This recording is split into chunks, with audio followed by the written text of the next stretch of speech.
गुरु भक्ता नका पाहू गुरु भक्ता नका पाहू गुरु भक्ता नका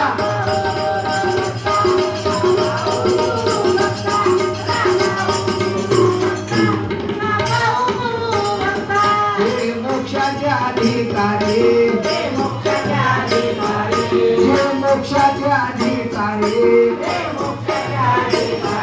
त्याची पाहून जावे तुम्ही त्याची पाहून जावे तुम्ही त्याची पाहून जावे तुम्ही त्याची पाहून जावे तुम्ही त्याची पाहून जावे तुम्ही त्याची पाहून जावे तुम्ही त्याची पाहून जावे तुम्ही आनंद नामाचा गजरा आनंद नामाचा गजरा आनंद नामाचा गजरा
येम धर्म सांगे तुता नका पाहू गुरु भक्ता जे मोक्षाचे अधिकारी त्यासी पाहून जावे दुरी आनंद नामाचा गजर आन करीतात निरंतर श्री गुरु नामा ठाई तेथे तुमची सत्ता नाही बाळगुरु बापूजीशी बोध येम धर्माचा समार जय जय गुरु महाराज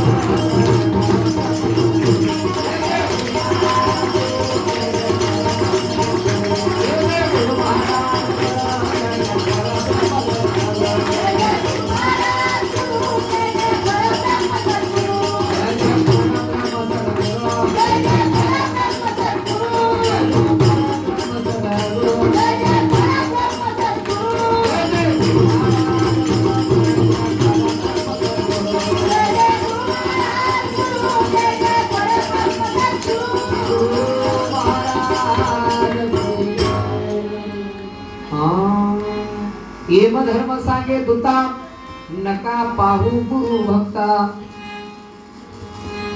बाळगुरु बापूजीशी बोध आणि येम धर्माचा संवाद तर बघतो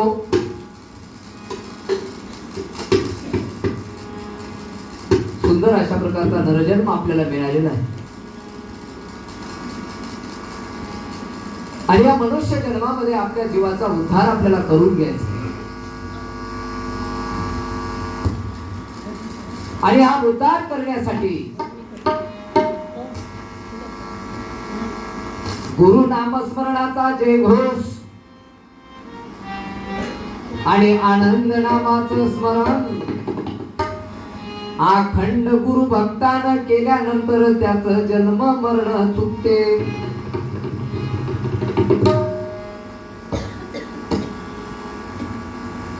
प्रत्येक माणूस हा आपलं आयुष्य संपल्यानंतर त्या जीवाला नेण्यासाठी येम येतात आणि काही जीव असे आहेत की त्या जीवाला नेण्यासाठी दत्तात्रय प्रभूचे दूत येतात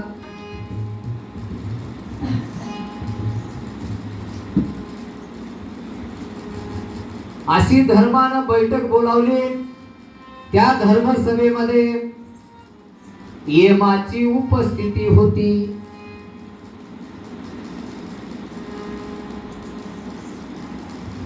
जशी आपली आजची बैठक आहे, या बैठकीला अनेक एरियातून, अनेक कान्या कोपऱ्यातून आपण या ठिकाणी जमा झालेलो आहोत.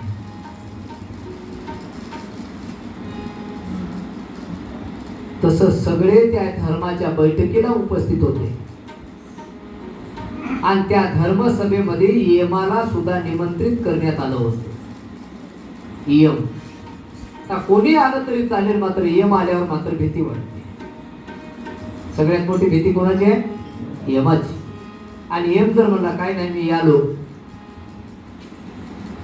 तुम्हाला वाटते कुठेतरी लपून बसा, मात्र कुठेही लपून बसलं तर तो ऐकणारा नाही. तुमच्या आधी जाऊन तिथं उपस्थित राहून म्हणते बरं झालं तुझं इथं मरण होतं.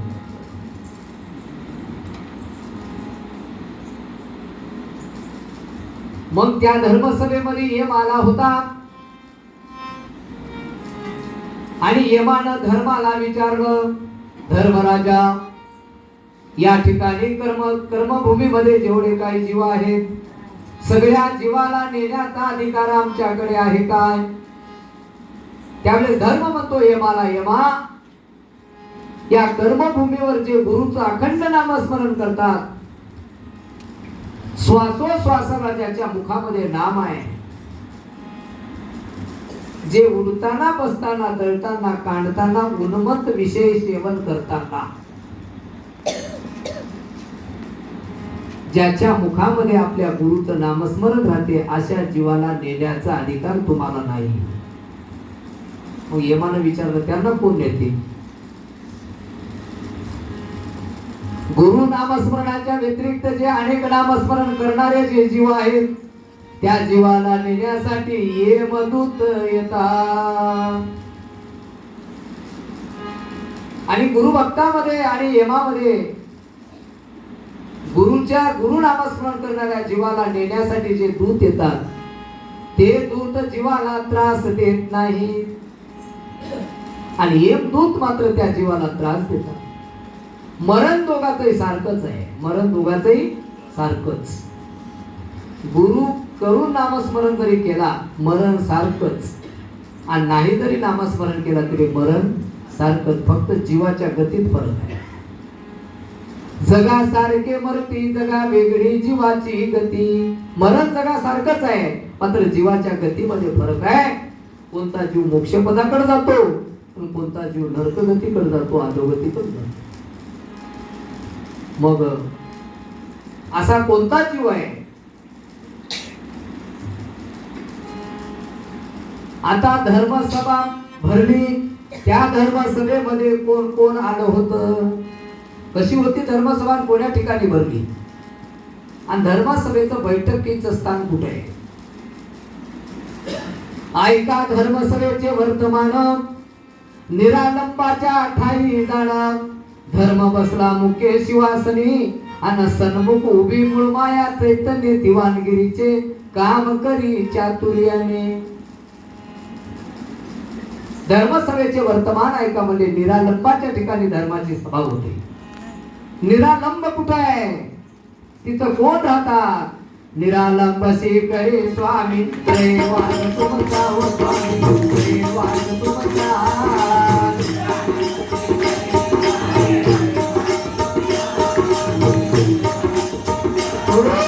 निरालंब से करे स्वामी, त्रैवान तुमचा हो स्वामी, त्रैवान तुमचा.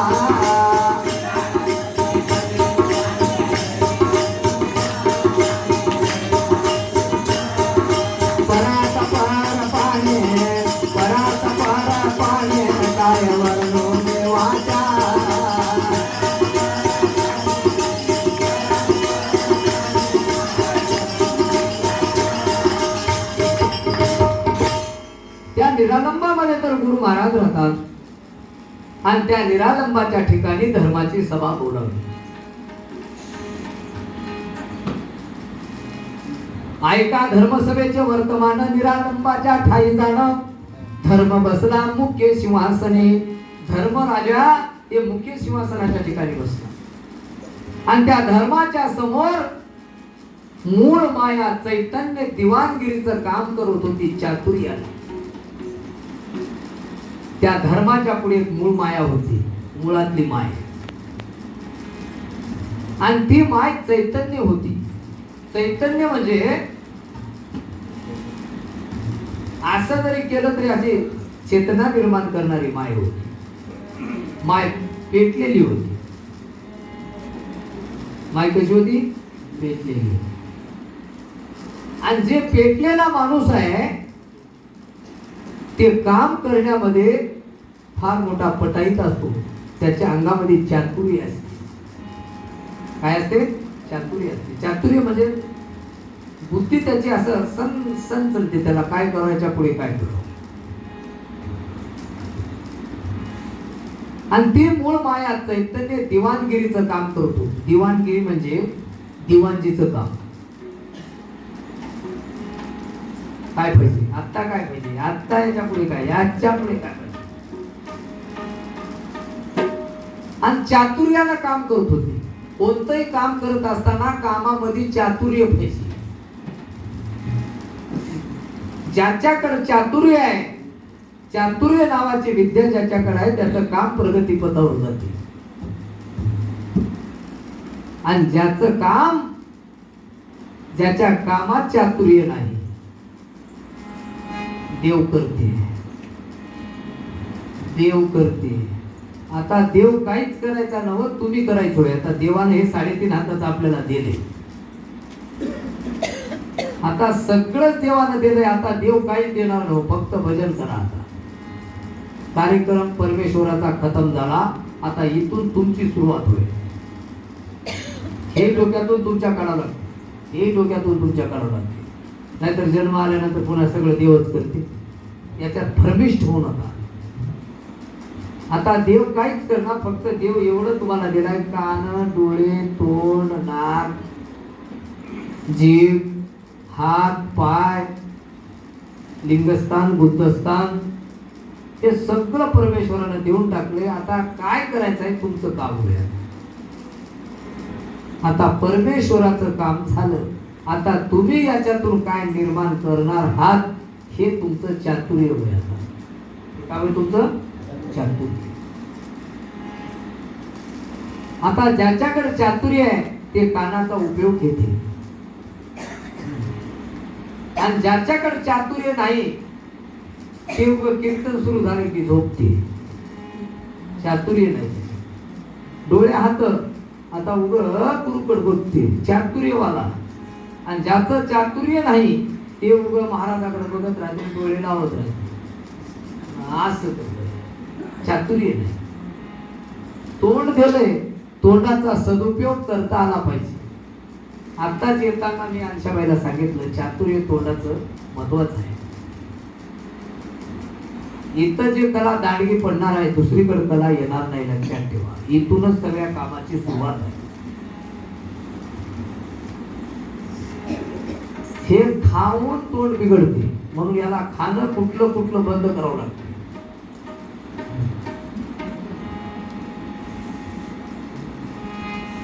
त्याला आवरावं लागते तोंड.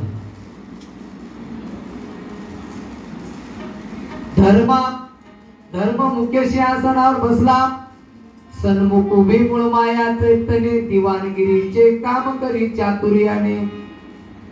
धर्मापाठी सत्य एक. धर्माच्या पाठीमागे सत्य आहे.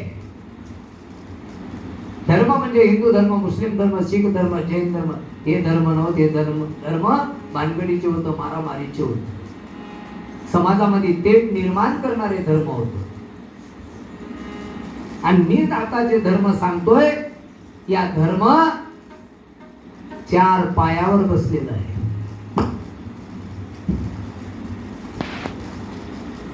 सत्य, विचार, निश्चय आणि विश्वास या 4 पायावर धर्म बसलेला आहे.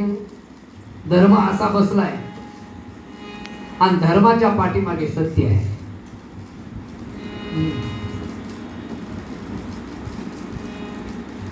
धर्मापाठी सत्य एक, वाम भागी काम सुरेख.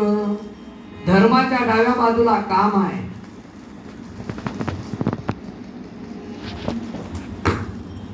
मोक्ष हा उभा सन्मुख. आणि अर्थ तो स्वयंभागी. उजव्या हाताला अर्थ आहे, डाव्या बाजूला काम आहे, समोर मोक्ष आहे आणि पाठीमागे सत्य आहे. जेव्हा तीन वस्तू आपल्या बरोबर राहतील, माग सत्य, अर्थ, हे काम करते की नाही, हे काम करत असताना याला अर्थ हवा. याला काय पाहिजे? अर्थ. काम करण्याला अर्थ. आता काल 2 दिवसापासून आपल्या कामाला अर्थ. आपण काय करालो याचा अर्थ, पोथीचा अर्थ. इथं हे वास्तू निर्माण झाली याचा अर्थ. का झाली? अर्थ.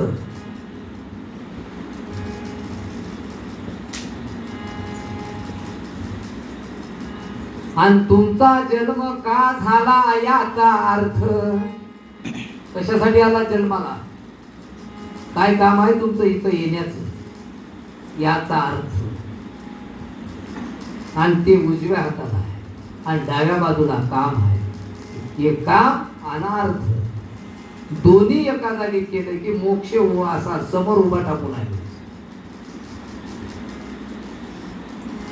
अशी धर्मसभा. वैराग्य आणि विवेक मन सुंदर उत्तम देक. आणि त्या धर्मसभेमध्ये बरेच माणसं म्हणतात मी धर्माचा माणूस, मी धर्माच्या रीतीनं चालतो. सत्य असेल तर धर्म होतो. त्या चलुरुकीला काय अर्थ असेल तर धर्म होतो.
त्या धर्मसभेमध्ये वैराग्य होत.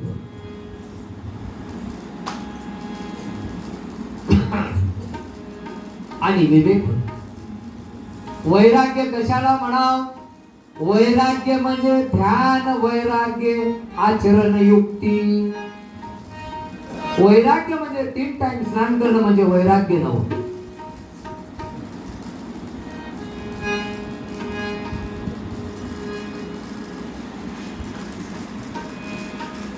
वैराग्य कशाला म्हणतात? माणूस कोणताही गावामध्ये पाप करतो आणि पाप धुण्यासाठी प्रयागराजला जातो. पुन्हा स्नान करून तेच पाणी भरून गावाकडे आणतो. तीर्थ द्या पाहुणे मंडळीला, हे घ्या हे घ्या हे घ्या. म्हणजे नेमकं कोणाला घुमवार आहे काय पता लागला.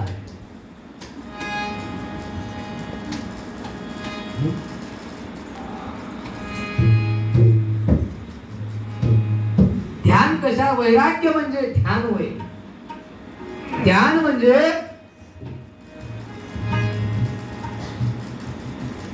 ध्यान करण्यासाठी धैर्य लागते. ध्यान करण्यासाठी धैर्य लागते. ध्यान करण्यासाठी धैर्य कसं लागते महाराज?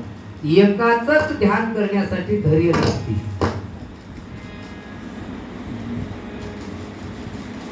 कोण हो एक? ध्यान करावं वाटालय महाराज, धैर्य लागते, धैर्य.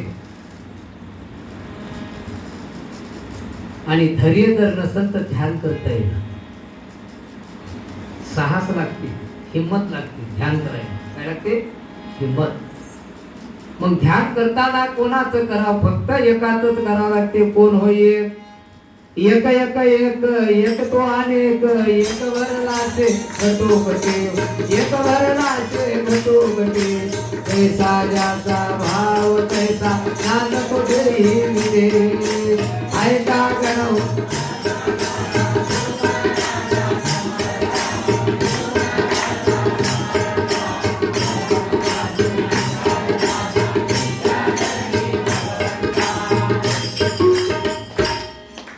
एकाच ध्यान करावं लागते, असं अनेकाच जमना.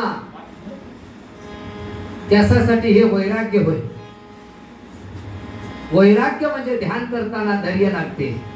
आणि एक कोण होय? एक एक एक एक तो अनेक. आणि एकच भरला घटोघटी. तुम्ही म्हणता ना, आणि जैसा ज्याचा भाव तैसा नांदतो देही आणि विदेही. आणि एकापासून अनेक होतात. कसे अनेक होतात? त्याच्या पुढचं अजून सांगतो तुम्हाला. एकापासून पर्यंत जाऊ जाऊ शंभर होता.